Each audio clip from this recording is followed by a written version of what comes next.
नमस्कार, मैं हूं आपके साथ अबू हुरैरा और आप देख रहे हैं प्राइम डिबेट इंडिया। केंद्रीय मंत्री अनुराग ठाकुर ने मोदी सरकार के सत्ता आने के बाद जम्मू कश्मीर में आतंकी घटनाओं का जिक्र किया। उन्होंने कहा है कि मोदी सरकार जब से सत्ता में आई है तब से जम्मू कश्मीर में आतंकी घटनाओं में कमी आई है और 2015 के बाद से वामपंथी चरमपंथ की घटनाओं में भी काफी कमी देखी गई है। अनुराग ठाकुर ने कहा कि नरेंद्र मोदी की सरकार की आतंकवाद को बिल्कुल बर्दाश्त न करने की नीति है। उन्होंने कहा कि सरकार ने निर्णायक कार्रवाई की जिसके ठोस नतीजे भी निकले हैं। हालांकि इससे पहले यह बयान जम्मू कश्मीर के एलजी मनोज सिन्हा और डीजीपी दिलबाग सिंह भी दे चुके हैं कि वैली में, जम्मू कश्मीर में और खासतौर से वैली में आतंकवाद में कमी आई है। इसके अलावा होम मिनिस्ट्री की रिपोर्ट भी यही बताती है कि 370 हटने के बाद से कश्मीर में मिलिटेंसी में कमी आई है। लेकिन अपोजिशन पार्टियों की अगर बात करें और खासतौर से जम्मू कश्मीर की जो पॉलिटिकल और राजनीतिक जो पार्टियां हैं इनकी बात करें तो इन आंकड़ों पर वो लगातार सवाल उठाती रही हैं। अब जो बयान अनुराग ठाकुर की तरफ से आया मिलिटेंसी को लेकर कि मिलिटेंसी में काफी हद तक कमी आई है वैली में, इसी पर आज हम प्राइम डिबेट इंडिया में चर्चा करेंगे। बहुत खास मेहमान मेरे साथ इस डिबेट में जुड़ रहे हैं। बहुत जल्दी अपने मेहमानों का आपसे मैं इंट्रोडक्शन करा देता हूं। मेरे साथ प्रिया सेठी जी हैं जो कि फॉर्मर मिनिस्टर हैं और बीजेपी की सीनियर लीडर हैं, मेरे साथ इस चर्चा में जुड़ी हुई हैं। प्रिया सेठी जी, आपका बहुत वेलकम है न्यूज 18 जम्मू कश्मीर लद्दाख हिमाचल में। मेरे साथ कर्नल एसएस पठानिया जी भी हैं जो कि डिफेंस एक्सपर्ट हैं, उनसे भी हम इसे समझने की कोशिश करेंगे। कर्नल एसएस पठानिया जी, आपका भी बहुत स्वागत है न्यूज 18 जम्मू कश्मीर लद्दाख हिमाचल में। और कुछ देर में हमारे साथ कुछ और मेहमान इस चर्चा में जुड़ेंगे। मैं सबसे पहले कर्नल एसएस पठानिया जी आपसे ही कुछ चीजें समझ लेता हूं, क्योंकि बार बार यह कहा जाता है कि 2019 के बाद से यानी 370 खत्म होने के बाद से जम्मू कश्मीर में और खासतौर से कश्मीर वैली की अगर बात की जाए तो यहां पर आतंकवाद में कमी आई है पिछले कुछ दिनों में। यह बयान एलजी मनोज सिन्हा भी इससे पहले दे चुके हैं, डीजीपी दिलबाग सिंह की तरफ से भी आता रहा इस तरह का बयान, और अब यह बयान अनुराग ठाकुर जो कि सेंटर में मिनिस्टर हैं उन्होंने भी यह बयान दिया है कि काफी हद तक आतंकवाद में कमी आई है। जमीनी हकीकत सर क्या है इसकी? देखिए अबू जी, इसमें कोई शक नहीं है कि post abrogation of 370 and 35A जी जमीन आसमान का फर्क आया। और जो डाटा अनुराग ठाकुर जी ने आज दिया है उसके अंदर कोई वजह नहीं बनती कि उसको हम डाउट करें। और इसी को अगर हम वैलिडेट करते हैं ग्राउंड पे भी, बिकॉज मैं भी जम्मू में हूं, दोस्त मेरे हैं कश्मीर में, उनसे बात होती रहती है बिल्कुल, तो हम इसके जो डाटा को उन्होंने जो रिलीज किया उसको डाउट नहीं कर सकते हैं। और उसको अगर हम चेक करें, देखिए अभी मैं आपको मेन चीजें बताता हूं कि क्या हुआ है। हुर्रियत के जो कैलेंडर इशू होते थे पहले और जिससे वो डिस्टर्बेंस होती थी ना सिर्फ स्टूडेंट्स को बल्कि नौकरी पेशे लोगों को और जो लोग बिजनेस में थे, वो कि बहुत ही बुरी परंपरा शुरू हो रखी थी जिसको अभी पूरी तरह से खत्म कर दिया गया है। दूसरी अगर हम बात करें जो कश्मीर और जम्मू दोनों को डिस्टर्ब कर रही थी वो थी स्टोन पेल्टिंग की इंसिडेंट, और आपको पता है कि उसके अंदर कितनी कमी आ गई है। सही, मैंने खुद एज ए डिप्टी कमांडर राष्ट्रीय राइफल में काम किया हुआ है और मेरे को ये पता था कि जब बाहर से पैसा आता था वो उस पैसे को यूज किया जाता था। लड़कों को 500-500 रुपए, 1,000 रुपए दिए जाते थे टू क्रिएट द डिस्टर्बेंस। वो सारी चीजें अभी खत्म हो गई हैं। बिल्कुल, पाकिस्तान की अपनी जो प्रॉब्लम है वो इस हद तक बढ़ चुकी है वहां पे कि उनके पास अभी ज्यादा वक्त नहीं है कि वो कश्मीर के ऊपर अपना कंसंट्रेशन कर सके। और जिस तरीके से जो हमारी सिक्योरिटी फोर्सेस ने अपना प्रोएक्टिव और ऑल आउट ऑपरेशन शुरू किया है उसके डिविडेंड अभी मिलना शुरू हो गए हैं। अब हम ये नहीं कह सकते कि पूरी तरह से चीजें कंट्रोल में हैं, लेकिन अगर ये एफर्ट जारी रहेंगे और हम इन्फिल्ट्रेशन को बंद करने में सक्सेसफुल होंगे, हम अपने जो देश के खिलाफ काम कर रहे हैं ओवरग्राउंड वर्कर्स हो गए, आपके स्लीपर सेल के लोग हो गए, अपने हम जो सिक्योरिटी और सर्विलेंस गेट को बढ़ा दें और देश के अंदर जो छुपे हुए गद्दार हैं उनको निकाल दें, तो आप देखेंगे कि काफी समय इस पर तकरीबन 85 से 90% जो है वो फर्क पड़ जाएगा। बिल्कुल, यानी एक कमी, और ये कमी सर बिल्कुल जमीनी सतह पर भी अब दिखती है। पुलवामा की बात करें, शोपियां की बात करें, ये साउथ कश्मीर की बात करें, जहां पर मिलिटेंट का दबदबा होता था, वहां पर अब एक अच्छी खासी कमी देखने को मिल रही है। कई ऐसे डिस्ट्रिक्ट हैं कश्मीर के जहां पर सिरे से ही मिलिटेंसी खत्म हो चुकी है।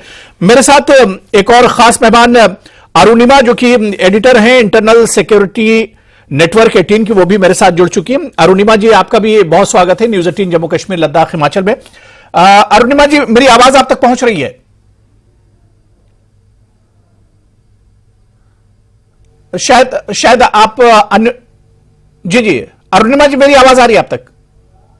जी, आप मुझे सुन पा रहे? यस मैम, आपकी आवाज आ रही है मुझ तक। अरुणिमा जी, लगातार कश्मीर के बारे में और खासतौर से 2019 के बाद से, जब से 370 खत्म हुआ, उसके बाद से यह चर्चा अक्सर होती रहती है कि कश्मीर में आतंकवाद खत्म हुआ या आतंकवाद में कमी आ रही है, क्योंकि सरकार की तरफ से हमेशा यह आंकड़े और डेटा दिया जाता है कि आतंकवाद में कमी आई है, जो मिलिटेंसी है उसमें कमी आई है। लेकिन जो जम्मू कश्मीर की रिवायती जो वहां की जो पार्टियां हैं, पीडीपी, एनसी, कांग्रेस, इनकी बात की जाए, वो इसे मानने के लिए तैयार नहीं होती है। या नेशनल लेवल पर भी जो अपोजिशन है उसकी बात करें, वो भी इसे एक तरह से दरकिनार करता है और इसे मानता नहीं है। एक बार फिर अनुराग ठाकुर ने जो बयान दिया, उन्होंने जो डेटा दिया है, वो ये जाहिर करता है कि जम्मू कश्मीर और खासतौर से वैली में मिलिटेंसी में बहुत हद तक कमी आई है। जी, अगर आप डेटा देखें तो बिल्कुल अनुराग ठाकुर की बात सही है, क्योंकि जितने वारदात पहले होते थे उसके मुकाबले कम हो रहे हैं। लेकिन ऑपोजिशन क्या पॉइंट आउट कर रही है? ऑपोजिशन पॉइंट आउट कर रही है कि पहले जब वारदात होती थी, आतंकवादी घटनाएं होती थी, तो सिविलियंस को टारगेट नहीं किया जाता था। कश्मीरी पंडितों को या बाहर से आए हुए लेबरर्स को या पानी पूरी बेचने वालों को टारगेट नहीं किया जाता था। आतंकवाद का शिकार आर्म्ड फोर्सेस के लोग होते थे, जो यूनिफॉर्म में होते थे, या पुलिस वाले या आर्मी वाले या पैरामिलिट्री वाले। लेकिन अब क्या हो रहा है? अब आतंकवाद डायरेक्टली उन लोगों को इफेक्ट कर रहा है जो सिर्फ पीसफुली अपनी जिंदगी जीना चाहते हैं। चाहे कोई केमिस्ट हो जिनकी दुकान में घुसकर उनकी हत्या कर दी जाती है, या कोई स्कूल की टीचर हो, प्रिंसिपल हो, कोई बैंक में काम कर रहा हो, या कोई सिर्फ जैसे मैंने कहा पानी पूरी बेच रहा हो, बिहार से आया हो। इस तरीके के लोगों को जो टारगेट किया जा रहा है, जिसको जम्मू एंड कश्मीर पुलिस ने हाइब्रिड टेरर का नाम दिया है, ऑपोजिशन उसको पॉइंट आउट कर रही है कि आंकड़े अपनी कहानी जरूर बताते हैं, बट आंकड़े फुल पिक्चर नहीं दिखाते। और फुल पिक्चर ये है कि आपने 370 हटाकर जरूर लश्कर ए तोयबा और जैश ए मोहम्मद के जो सोर्स ऑफ फंडिंग्स थे, एनआईए का जो हुर्रियत का टेरर फंडिंग का केस था, उसमें भी और बाकी के जो स्टेप्स लिए गए, आपने जरूर उनकी कमर तोड़ी है। लेकिन पूरी तरीके से मसला अभी निपटा नहीं है, क्योंकि जिस तरीके से सिविलियंस को टारगेट किया जा रहा है, वो बिग पिक्चर भी दिमाग में रखना जरूरी। बिल्कुल, यानी हालात बहुत हद तक बदले हैं, लेकिन यह कहा जाए कि पूरी तरह से ये चीज खत्म हो गई, ये भी एक तरह से जाहिर सी बात है कि एक कमी आ रही है, तो आने वाले दिनों में इसे पूरी तरह से खत्म भी किया जा सकता है, जिस तरह से सरकार लगातार कदम उठा रही है। मैं प्रिया सेठी जी आपके पास आऊंगा। प्रिया जी, जो आंकड़े हैं बल्कि जमीन पर जो देखते हैं, इससे भी एक तरह से जाहिर होता है कि शोपियां जैसे साउथ कश्मीर में आप अगर वहां पर थिएटर खोलते हैं, सिनेमा हॉल वहां पर खुलता है, शॉपिंग मॉल्स खुलते हैं, लोग उसमें बड़ी तादाद में जाते हैं, और इसके अलावा टूरिस्ट की बात कर लें तो 2022 में रिकॉर्ड टूरिस्ट कश्मीर पहुंचते हैं। तो ये तमाम चीजें जाहिर करती हैं कि आतंकवाद में और मिलिटेंसी में कमी आ रही है। लेकिन जो सवाल मैंने अरुणिमा जी से किया था कि अपोजिशन या पीडीपी या एनसी, जो कश्मीर की पार्टियां हैं, वो इसे मानने के लिए तैयार नहीं होती हैं।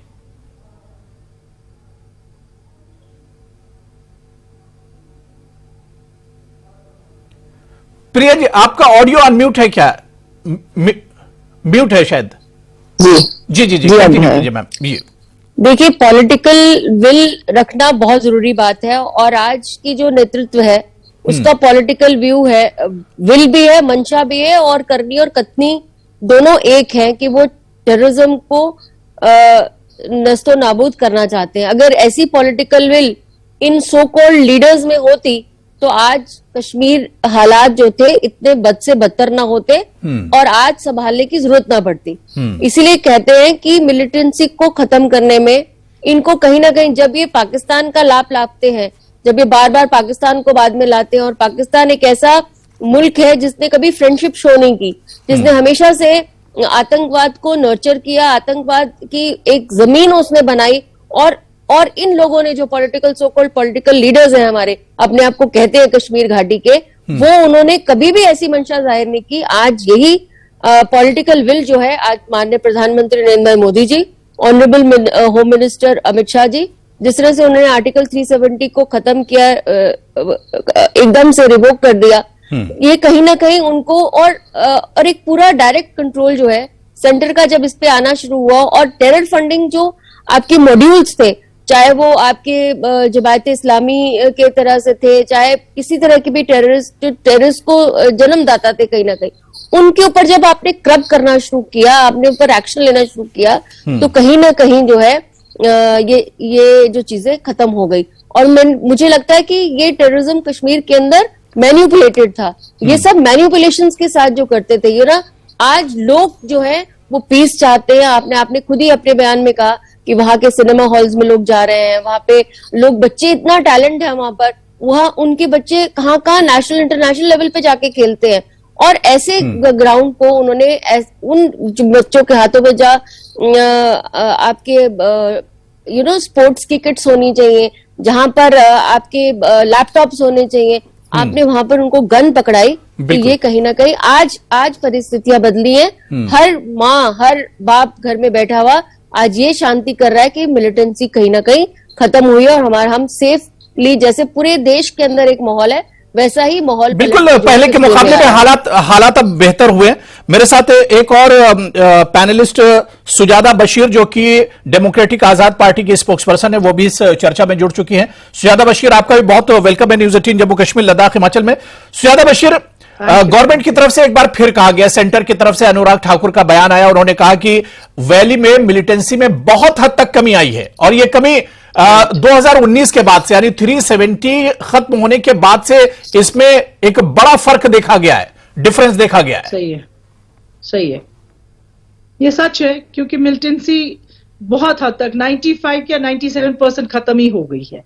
अब जो भी है, आइदर इट इज लाइक वो बेचारे वो ब्रेन वॉश्ड है, या I don't know what to say about this thing, but I think 97% militancy is not there. जी नहीं, लेकिन वहां की जो दूसरी पार्टियां हैं, एनसी की बात करें, आप देखिए डॉक्टर फारूक अब्दुल्ला का बयान आता है, वो इसे मानने के लिए तैयार नहीं होते हैं। महबूबा मुफ्ती का बयान आता है, वो इसे मानने के लिए तैयार नहीं होती हैं। तो जो सरकार के आंकड़े हैं, मिलिटेंसी अभी तो है, जी, ये नहीं हम बोल सकते इट इज 100% ओवर, बिकॉज अगर मिलिटेंसी नहीं होती तो टारगेट किलिंग क्यों हो रही है? अंडरस्टैंड? पहली बात, जितने भी अभी जो लिस्ट निकला है, it means the militancy is still there. We cannot say it is 100% over, but it is किसी हद तक ये खत्म तो हो गई है। ये 100% नहीं खत्म हो गया, क्योंकि जैसे हमें बोला गया था कि नहीं, तो ये आप मानती है कि सेंटर की वजह से, सेंट्रल गवर्नमेंट की वजह से, मोदी सरकार की वजह से इसमें ये बड़ा फर्क आया है, मोदी सरकार की जो पॉलिसी है? फर्क ये आना था कि 100% खत्म होना चाहिए था। नहीं, जो जैसे बोला गया मोदी सरकार की पॉलिसी की वजह से, जो सख्त कदम उठाया है सरकार ने, उसकी वजह से हुआ ये उसकी वजह से नहीं, ये ऑलरेडी मिलिटेंसी खत्म हो रही थी। मिलिटेंसी 2014 के बाद ही खत्म होने गई थी। After the Burhan Wani is dead, militancy Aahista Aahista खत्म हो गई थी। तो अब ये 2019 नहीं है, it was slow down from 2016। नहीं, लेकिन सुजाता बशीर जी, ये मतलब किस तरह से आप एक तरफ मान रही है कि गवर्नमेंट की वजह से नहीं है, मिलिटेंसी कम भी हुई है, लेकिन गवर्नमेंट की वजह से नहीं हो रहा है, ऐसा गवर्नमेंट कहां से? गवर्नमेंट तो है ही नहीं यहाँ। आप बोल रहे गवर्नमेंट किधर है यहाँ? मुझे एक बात बताइए, गवर्नमेंट ने बोला था यहाँ नया कश्मीर होगा, नया कश्मीर है ही नहीं कहीं। गवर्नमेंट ने बोला था यहाँ डेवलपमेंट होगी, तो डेवलपमेंट किसको आप बोल रहे हैं? What do you mean by development? Development तो है ही नहीं कहीं। अरुणिमा जी, ये देखिए बहुत दिलचस्प है। एक तरफ सुजाता बशीर, जिनकी अभी नई पार्टी है डेमोक्रेटिक आजाद पार्टी, वो मानती कि मिलिटेंसी में बहुत कमी आई है, लेकिन जब सवाल यह होता है कि मोदी गवर्नमेंट ने यह किया है या जो मौजूदा सरकार है उसने किया, तो उसे मानने के लिए तैयार नहीं है।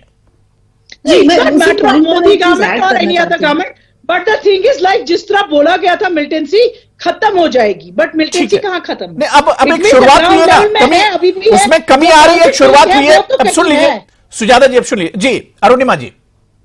तो मैं ये कहना चाह रही थी कि जब हम क्रिटिसाइज करते हैं कि सेंट्रल गवर्नमेंट की तरफ से या करंट एलजी की जो एडमिनिस्ट्रेशन है उसकी तरफ से क्या एफर्ट लिए गए हैं, क्या डेवलपमेंट का प्रॉमिस पूरा किया गया, क्या नया कश्मीर का प्रॉमिस पूरा किया, तो हम इनवर्ड लुकिंग अप्रोच रख रहे हैं समझने के लिए कि ये जो मिलिटेंसी का data ministers Anurag Thakur present कर रहे हैं, इसका एक्चुअल अगर आप एनालिसिस करें तो सिर्फ इंटरनल वजह नहीं है जो गवर्नमेंट ने की है। आपको ये भी दिमाग में रखना पड़ेगा कि आतंकवाद जो कश्मीर में हो रहा था, उनके सारे हैंडलर्स पाकिस्तान में बैठे हुए थे। जो आतंकवादी आ रहे थे होम ग्रोन कम थे, लॉन्च पैड से भेजे ज्यादा जा रहे थे। तो आखिर ऐसा क्या बदला? सिर्फ आर्टिकल 370 का एब्रोगेशन नहीं, FATF भी बहुत बड़ा फैक्टर है। और इसके लिए आपको मोदी गवर्नमेंट को क्रेडिट देना पड़ेगा, उन अफसरों को क्रेडिट देना पड़ेगा जिन्होंने फाइनेंशियल एक्शन टास्क फोर्स में लगातार एविडेंस पेश किया कि किस तरीके से जो पैसा पाकिस्तान को इंटरनेशनल एड के रूप में दिया जा रहा था, उसका इस्तेमाल टेरर फंडिंग के लिए हो रहा था।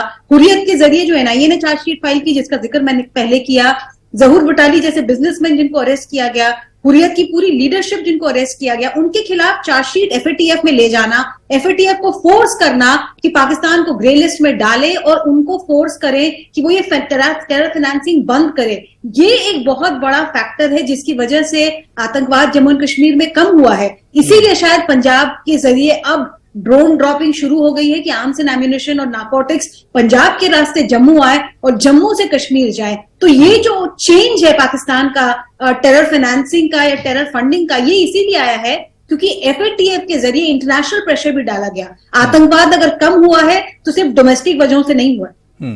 नहीं, बिल्कुल जाहिर सी बात है कि सेंट्रल गवर्नमेंट की पॉलिसी और इसके अलावा बहुत कुछ, कई सख्त कदम उठाने पड़े, कई बड़े डिसीजन लेने पड़े, उसके बाद ही एक तरह से आतंकवाद को चोट पहुंची है वैली में। इस पर और बात करेंगे और तफसील से और डिटेल से हम बात करेंगे। बहुत खास मेहमान लगातार हमारे साथ जुड़े हुए। बहुत छोटा सा ब्रेक लेना है, फौरन हाजिर होते हैं।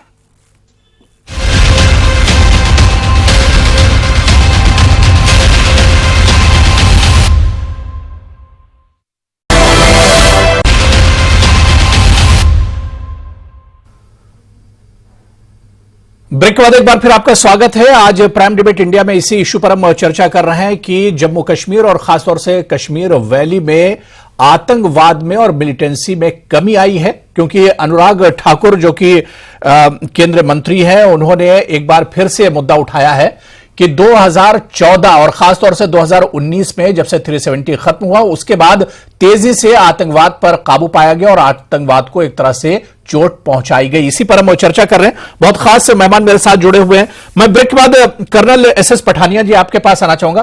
पठानिया जी, ब्रेक पर जाने से पहले अरुणिमा जी ने कई चीजें ऐसी बताई कि कई फैक्टर हैं असल में जिसकी वजह से कश्मीर में मिलिटेंसी कमजोर हुई है। क्या लगता है कि अब जिस तरह से सेंट्रल गवर्नमेंट ने इस पर बहुत ज्यादा काम किया, उसकी एक पॉलिसी, और इसके अलावा जो अब पेरेंट्स हैं कश्मीर में खासतौर से, वो भी अब तमाम चीजों पर नजर रखते हैं कि उनके जो बच्चे हैं वो क्या कर रहे हैं, किस तरफ जा रहे हैं, उनके अंदर भी अब एक तरह से एक बेदारी आई है। देखिए वो जी, सबसे पहले आपने एक सवाल पूछा था जी। Am I audible, sir? Yes, yes sir, yes sir. Okay, so the question is we must understand कि जो मिलिटेंसी जब शुरू होती है जी, उसके लिए क्या क्या प्री रिक्विजिट्स होती। वो जो प्री रिक्विजिट है, जैसे अभी अरुणिमा जी ने बात की, पंजाब के अंदर मिलिटेंसी देखिए काफी चली और अब खत्म होगी। So those prerequisites are that you must have a cause by which people can be angered, then you must have a external support in form of availability of a border. अब अगर north eastern state में भी militancy को analyse करते हैं तो वहां भी बॉर्डर था, दूसरे देश थे जो उसको सपोर्ट करते थे। तीसरा, माओ ने, जो चाइना के बहुत बड़े लीडर थे, उन्होंने ये कहा था कि इंसर्जेंसी या militancy is like a fish which floats in the water which comprises of people, and the day you take out fish out of the water the fish will die. No, अभी आपने ये बड़ा अच्छा point दिया है कि parents के अंदर वो रियलाइजेशन आ रहा है। पिछले 30 साल के अंदर तकरीबन 1.5 जनरेशन भी बदल गई हैं। लोगों ने ये भी देखा है कि इससे किसी को फायदा नहीं हो रहा है, और सबसे जो ज्यादा नुकसान हो रहा था वो कश्मीर के लोगों को हो रहा था, and specially to the youth. So that realization is setting by and by. Government की जो अपनी पॉलिसीज हैं, प्रोएक्टिव स्टांस इन्होंने लिया हुआ है, जिस तरीके से ये टेरर फंड्स के ऊपर भी हिट कर रहे हैं, ये नार्को टेररिज्म के ऊपर भी हिट कर रहे हैं, तो ये एक टोटलिटी वाली अप्रोच है जिसके डिविडेंड अभी सामने आना शुरू हो गए हैं। अभी सवाल ये है, हम बात करते हैं टारगेट किलिंग की, टारगेट किलिंग या माइनॉरिटी किलिंग, उसका माइनॉरिटी किलिंग का एक मकसद है, जो मैसेज देना चाहते हैं ये मिलिटेंट ग्रुप्स की, you anybody who is not from Kashmir, वो कश्मीर में वेलकम नहीं है, अगर वो आता है तो उसको अपने परिणाम भुगतने पड़ेंगे। तो ये एक मैसेज दिया जा रहा है, एक नैरेटिव दिया जा रहा है लोगों को दूर रखने के लिए और अपना दबदबा बनाए रखने के लिए। अभी इसके अंदर मैं जैसे पहले बोल चुका था, हमें एक डीप एनालिसिस करने के बाद एक यूनिफाइड कमांड बना के और उसके अंदर ये सारी चीजों को, इसका जो ढांचा है, इसका जो बेसिक इंफ्रास्ट्रक्चर है, उसको डिसमेंटल करना पड़ेगा। और उसके लिए हमें ह्यूमन इंटेलिजेंस के ऊपर भी बहुत ज्यादा रिलायंस देना पड़ेगा, इलेक्ट्रॉनिक इंटेलिजेंस को भी यूज करना पड़ेगा, और जितने हमारे बॉर्डर एरिया से जहां जहां पर भी पोरस एरिया है, जहां से इन्फिल्ट्रेशन अभी हो रहा है, उसको और स्ट्रेंथन करना पड़ेगा। तो जब ये सारी कार्रवाई हम कर लेंगे तो आप ये मान के चलिए कि अगर आप सोचते हैं कि 100% मिलिटेंसी कश्मीर में खत्म होगी, वो आने वाले समय में पॉसिबल नहीं है, क्योंकि पाकिस्तान का बिल्कुल, यानी इस पर अभी बहुत काम करना होगा। जी जी, वो आर्मी गवर्नमेंट बदलती है और उसके बाद अपने हिसाब से गवर्नमेंट ले आती है। और जिस दिन ये कश्मीर का इशू पूरी तरह से खत्म हो जाएगा जी, तो ये मान लीजिए कि आर्मी का जो पाकिस्तान में दबदबा है वो पूरी तरह से खत्म हो जाएगा। पाकिस्तान आर्मी ये नहीं चाहती है कि ये हो। बिल्कुल, बड़ी अच्छी बात कर्नल एस.एस. पठानिया जी आपने कही कि कश्मीर का मसला जिस दिन बिल्कुल पूरे तौर से हल हो जाएगा, मिलिटेंसी खत्म हो जाएगी, तो पाकिस्तान के पास फिर कोई काम नहीं बचेगा वहां की, खासतौर से ISI के पास। मैं सुजाता बशीर, बहुत मुख्तसर में, कि जो मिलिटेंसी आप कह रहे हैं कि बहुत हद तक कमी आई है और मिलिटेंसी खत्म हो सकती है, लेकिन ये खत्म जब ही होगी, जिस तरह से पठानिया जी भी कह रहे थे कि कश्मीर के लोगों को भी अब आवाज उठानी होगी इसके खिलाफ। कश्मीर के लोग जब, हालांकि अब निकलने लगे, लोग बाहर आ रहे हैं, लोग इसे लेकर, लोग बहुत टाइम से मिलिटेंसी के साथ ही नहीं है। जो उस टाइम, जो 90 में यहां हालात हो गए थे, that was a brain wash, that was a time कि लाइक लोग बहकावे में आ गए, ये पता नहीं कुछ क्या बकवासनामा आजादी and all that thing, this was that time. But लोग कभी इस मिलिटेंसी के साथ नहीं थे। अगर एज अ पेरेंट मुझे पूछे कि भाई आपका बेटा as a militant, I will never, I'll say a big no, because I want my child a good student, a good educated, and एक life, safe life. नहीं तो ये हुर्रियत पहले तो यही करती थी कि वहां के जो मासूम और गरीब लोग होते थे उनका इस्तेमाल करती थी हुर्रियत के जो लीडर थे, उनके बच्चे तो इंग्लैंड में पढ़ते थे, उनके बच्चे तो अमेरिका में पढ़ते थे। How do they allow the Hurriyat to grow? When was that time government of India to grow the Hurriyat? They were supposed to suppress that time only. जब वो सर निकाल रहे थे उसी वक्त उनको बंद करते, उनको क्यों मौका दिया? नहीं तो सरकार ने यही काम किया ना। अब देखिए कि हुर्रियत का तो बिल्कुल नामो निशान खत्म हो रहा है, हुर्रियत तो खत्म हो रही है, यही काम तो सरकार ने किया है। अब किए। मुझे एक बात बताइए, गवर्नमेंट ऑफ इंडिया क्या कर रही थी 20 साल, 20-22 साल, 25 साल क्या कर रही थी, जिसको आप बोल रहे हैं अब हमने मिलिटेंसी खत्म की? ये काम तो वहां के लोकल पार्टियां भी कर सकती थी। वहां पर जो सरकारें थी, PDP की सरकार, NC की सरकार, कांग्रेस की सरकार, तमाम सरकारें रही, लेकिन किसी ने यह काम नहीं किया। उसको प्लीज मुझे हवाले कर दे, मुझे मेरे बच्चे की लाइफ चाहिए। Nobody was thinking. Instead of that, you put them inside यही चीज तो नेशनल कॉन्फ्रेंस, PDP और कांग्रेस ने नहीं सोचा था, जो अब की सरकार सोच रही है। मैं क्योंकि मेरे पास समय बहुत कम बचा है, अरुणिमा जी, बहुत इंपॉर्टेंट सवाल है कि जब मिलिटेंसी और आतंकवाद की बात होती है तो कश्मीर के साथ दरअसल जो पठानिया जी बता रहे थे कि एक तो लोकल मिलिटेंट और दूसरे जो LOC के उस पार से भेजे जाते हैं, यानी पाकिस्तान की तरफ से जो मिलिटेंट इधर भेजे जाते हैं, इस वजह से मसला बहुत जटिल हो जाता है। मुझे एक बात बताइए, बॉर्डर्स क्यों नहीं आप इतने टाइट कर पा रहे हैं कि दैट नोबडी कैन क्रॉस और nobody can come and go? तो अब तो ये हुआ है ना, अब तो हुआ, इसी वजह से तो कमी आ रही है। क्या गवर्नमेंट ऑफ इंडिया वेट कर रही थी इतने लड़के मरे, यहाँ की जनरेशंस मर जाए? नहीं तो अब तो ये काम हुआ है ना, आप तो इसे खुद मान रही है। ये नहीं चाह रही थी क्या गवर्नमेंट ऑफ इंडिया, ये नहीं चाह रही थी तब कि एक अमन हो जाए, यहाँ लोग सुकून से जिए? ठीक है, अरुणिमा जी उसका जवाब दे रही है, अरुणिमा जी जवाब दे रही है। जी, मैं कुछ डेटा बस आपके सामने शेयर करना चाह रही थी। 2021 का अगर आप डेटा देखें तो 180 टेररिस्ट मारे गए थे, जिनको न्यूट्रलाइज कहते थे, जिसमें 151 लोकल टेररिस्ट थे और 29 फॉरेन टेररिस्ट थे। अब उसी को अगर आप करंट नंबर्स के साथ कंपेयर करें तो आप देख अगर अगर अगर आप लोकल नंबर्स के साथ उसको अभी के नंबर्स के साथ कंपेयर करें जी। तो आप देखेंगे कि 178 टेररिस्ट जो है वो अभी न्यूट्रलाइज किए गए हैं, जिसमें से 135 82 फॉरेन टेररिस्ट है और 53 लोकल टेररिस्ट है। तो ये जो number the foreign or the local, why the terrorism has grown? Why terrorism grow? हो गया है। I'm not asking about the present and the past. I'm saying why they could Sujata not Bashir, implement सुन लीजिए। Foreign terrorist अभी भी launch pad पे wait कर रहे हैं। जो बदला है वो है उनका ओवरग्राउंड वर्कर सपोर्ट। वो यहाँ आ जाते थे, उनको यहाँ पे लॉजिस्टिकल सपोर्ट मिलता था, कोई ऐसा मिलता था जो उनको घर मुहैया कराए, कोई ऐसा मिलता था जो उनको गाड़ी खाना मुहैया कराए। वहां चोट की गई है। तो जो फॉरेन टेररिस्ट का इनफ्लो है, डाटा सजेस्ट करता है कि वो अभी भी आ रहे हैं, बट शायद उनको यहाँ वो सपोर्ट नहीं मिल पाता है OGWs का, और इसलिए वो न्यूट्रलाइज भी उतने ही जल्दी हो रहे हैं। और जहां तक बात है कि पहले की सरकार ने क्या अलग किया और अब क्या अलग हो रहा है, आप देखिए जब 370 हटाया गया तो बहुत सारे लोग अरेस्ट हुए, बहुत सारे लोग डिटेन हुए। और जब हम जम्मू एंड कश्मीर में घूम रहे थे तो ये एक डर था लोगों के मन में कि उनको उठाकर बरेली के जेल भेज दिया जाएगा, अलीगढ़ के जेल भेज दिया जाएगा, फैमिली से मुलाकात का भी मौका नहीं मिलेगा। तो शायद ये भी एक वजह थी कि पेरेंट्स ने मतलब अपने बच्चों को बहुत स्ट्रिक्टली मॉनिटर किया कि वो किसी भी तरह से गलत संगत में ना पड़े। और जो जेल्स पे क्रैकडाउन हुआ, जेल्स के अंदर से जो लश्कर की मशीनरी चल रही थी, जैश ए मोहम्मद की मशीनरी चल रही थी, शायद उस क्रैकडाउन की वजह से भी हम अभी जो सुधरे हुए हालात देख रहे हैं, थोड़ा सुधरा है।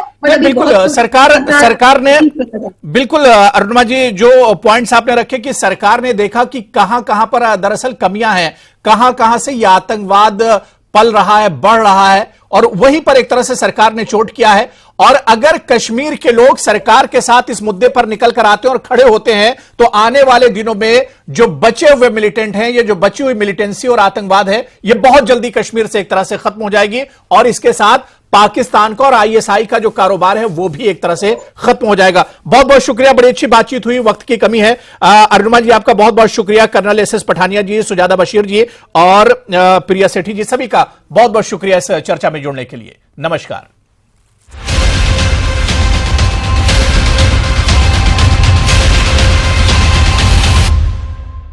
नेटवर्क।